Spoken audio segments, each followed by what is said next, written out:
Assalamualaikum warahmatullahi wabarakatuh. Kembali lagi dengan saya Uswatun Hasanah, NIM E20192054, Prodi Ekonomi Syariah 2, Fakultas Ekonomi dan Bisnis Islam, Institut Agama Islam Negeri Jember. Di sini saya akan kembali menanggapi video penjelasan tentang pengangguran dari Bapak Dr. Abdul Wadud Nafis LC.MEI selaku dosen pengampu mata kuliah Ekonomi Makro Islam. Berbicara tentang pengangguran, apa sih definisi pengangguran itu? Jadi, pengangguran ini adalah orang yang sudah memasuki angkatan kerja dengan kisaran umur antara 15 tahun sampai 64 tahun yang sedang mencari pekerjaan namun belum mendapatkannya. Seperti contoh, seorang yang sudah berusia 20 tahun, dia tidak memiliki pekerjaan dan tidak mau bekerja dikarenakan kuliah. Dan hal ini bukan termasuk pengangguran. Atau seorang anak yang berusia 10 tahun, dia sedang mencari pekerjaan dan tidak mendapatkannya. Maka hal ini juga bukan termasuk pengangguran. Karena pengangguran ini adalah seorang angkatan kerja yang sudah memasuki usia 15 tahun sampai 64 tahun. Dan pengangguran ini juga ada macam-macamnya, antara lain yang pertama pengangguran terbuka. Pengangguran terbuka adalah pengangguran yang secara nyata tidak mempunyai pekerjaan dan juga tidak mempunyai penghasilan. Contohnya seperti lulusan S1 Teknik Mesin. Dia belum mendapatkan pekerjaan karena lapangan kerja yang belum tersedia sesuai dengan kualifikasinya. Dan yang kedua, pengangguran tersembunyi. Pengangguran tersembunyi adalah pengangguran yang terjadi kepada tenaga kerja yang bekerja namun tidak dalam waktu atau jam yang standar. Misalnya, dia bekerja dalam sehari 10 jam, hanya bekerja 5 jam dan sedangkan sisa 5 jamnya tersebut yang dinamakan pengangguran tersembunyi. Dan hal ini biasanya sering terjadi kepada suatu perusahaan yang mempunyai karyawan melebihi yang dibutuhkan. Memang pengangguran ini secara kasat mata terlihat seperti tidak menganggur, namun pada hakikatnya menganggur.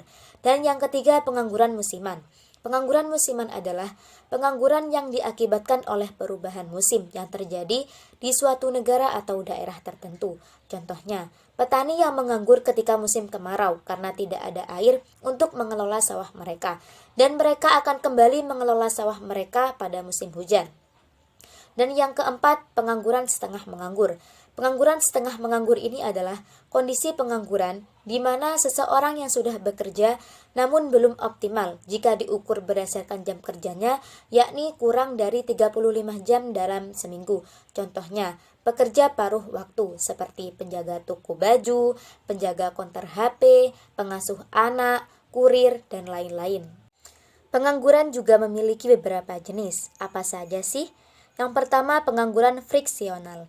Pengangguran friksional adalah pengangguran yang terjadi hanya sementara waktu. Misalnya, sementara untuk menunggu panggilan kerja atau mogok kerja. Contohnya, seseorang yang bekerja pada pabrik tekstil ingin pindah pekerjaan pada pabrik plastik dengan harapan agar mendapatkan yang lebih baik.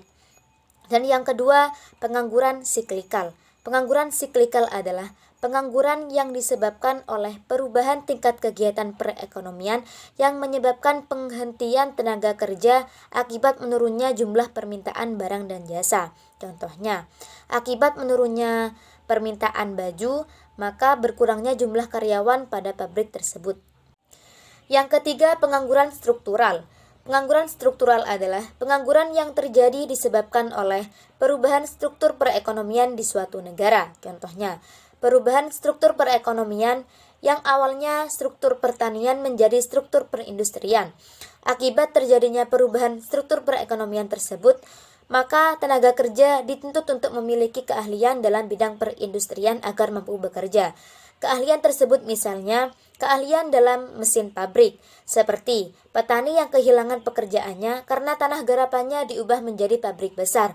Petani tersebut tidak memiliki keterampilan dalam mengoperasikan mesin pabrik, yang akhirnya menyebabkan pengangguran struktural. Pengangguran yang keempat adalah pengangguran teknologi. Pengangguran teknologi adalah jenis pengangguran yang terjadi disebabkan oleh penggunaan teknologi modern yang akan menggeser tenaga kerja manusia.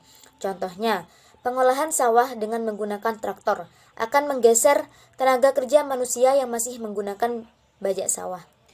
Adapun dampak dari pengangguran antara lain, yang pertama menurunkan pendapatan per kapita dan pertumbuhan ekonomi. Yang kedua, meningkatkan biaya sosial. Yang ketiga, menurunkan aktivitas perekonomian. Yang keempat, menurunkan penerimaan negara. Yang kelima, menurunkan tingkat keterampilan. Yang keenam, kegiatan distribusi kurang lancar. Yang ketujuh, terjadinya kemiskinan. Yang kedelapan, kurang gizi. Yang kesembilan, tindak kriminal meningkat. Yang ke-10 produktivitas tenaga kerja rendah, dan yang ke-11 upah yang rendah. Sedangkan penyebab pengangguran antara lain, yang pertama tidak sebanding antara permintaan dan penawaran kerja. Yang kedua, turunnya pengeluaran total dan output. Yang ketiga, perubahan teknologi. Dan yang keempat, waktu yang dibutuhkan untuk mencari pekerjaan. Ada beberapa cara untuk mengatasi pengangguran. Yang pertama, menyelenggarakan bursa tenaga kerja. Yang kedua, informasi lowongan kerja. Yang ketiga, memberikan pelatihan kerja. Yang keempat, membuka lapangan kerja sebanyak-banyaknya. Yang kelima, meningkatkan peredaran modal usaha. Yang keenam, meningkatkan jiwa kewirausahaan. Dan yang ketujuh, transmigrasi. Pengangguran dalam ekonomi Islam. Pengangguran dalam ekonomi Islam ada dua. Yang pertama, pengangguran jabariyah atau terpaksa. Pengangguran jabariyah atau terpaksa adalah kondisi di mana suatu tenaga kerja ingin bekerja namun tidak mendapatkan pekerjaan. Dan yang kedua, pengangguran khiyariyah atau pilihan, di mana kondisi tenaga kerja itu menganggur karena tidak mau bekerja. Solusi pengangguran perspektif ekonomi Islam. Yang pertama, mekanisme individu. Misalkan faktor tidak bekerjanya karena malas, maka kita harus mendorong dia untuk semangat bekerja. Atau misalkan karena dia tidak mempunyai keterampilan, maka harus dilakukan pelatihan-pelatihan untuk mempunyai keterampilan yang sesuai dengan lapangan pekerjaan. Solusi pengangguran yang kedua adalah dengan mekanisme sosial ekonomi. Bagaimana pemerintah melakukan kebijakan-kebijakan yang mendorong untuk iklim usaha yang kondusif sehingga ekonomi stabil dan berjalan dengan baik, sehingga produktivitas akan naik dan kebutuhan tenaga kerja akan tinggi, dan pengangguran juga akan terselesaikan. Mungkin hanya itu yang dapat saya sampaikan. Wassalamualaikum warahmatullahi wabarakatuh.